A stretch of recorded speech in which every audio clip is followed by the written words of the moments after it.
السلام عليكم ورحمة الله وبركاته اخواني، رجعنا لكم اليوم في فيديو جديد. ان شاء الله اليوم رايحين نتكلم عن برنامج اير شو، تصوير الشاشة بالفيديو للاي او اس.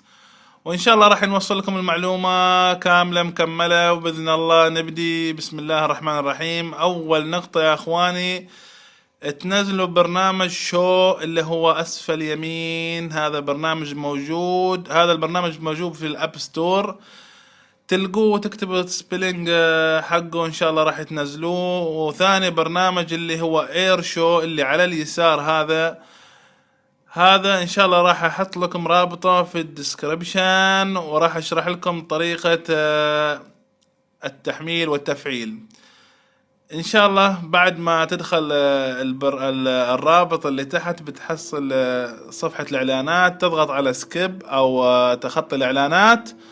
بعد كذا بتحصل انستول وتنزل البرنامج تثبيت. بعد ما تنزل البرنامج لما تضغط على الايقونة يكتب لك مطور مؤسسة غير موثوق فيه. ايش الحل يا اخواني؟ تروح على الاعدادات، تدخل الاعدادات، تدخل على كلمة عام. بعد ما تدخل عام تنزل تحت إلى إدارة الجهاز.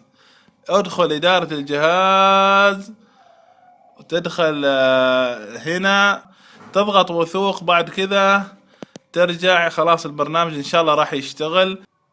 بعد ما تدخل البرنامج راح تطلع لك كلمة استمرار، اضغط على استمرار.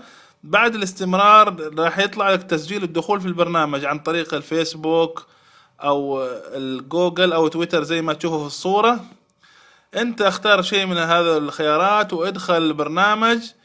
اخواني بعد ما نسجل دخول في البرنامج تطلع لنا الصفحة هذه نضغط تسجيل، وهنا نختار دقة التصوير. انا اريد تصوير 1080. بعد كذا نضغط، اذا بغيت تسمي الفيديو تسمية كيفك، مثلا تضغط هنا. اذا بغيت الاسم الدايركت اللي يكون موجود تخليه وتضغط الخطوة التالية. هنا نرفع الخيارات اللي اسفل ونضغط اير بلاي، تطلع لنا الصفحة هذه. نضغط هنا التطابق، هنا نفعل التطابق.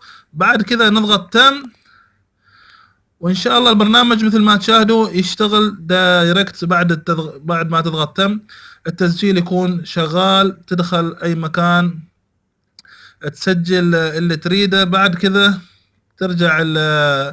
ترجع للبرنامج، تضغط ايقاف، ويكون برنامج تصويرك يكون موجود مثل ما تشاهدوا. يشتغل دايركت بعد ما تضغط. وكذا اخواني انتهينا من الشرح، ونتمنى ان ينال الشرح اعجابكم، ولكم جزيل الشكر اخواني، والسلام عليكم ورحمة الله وبركاته.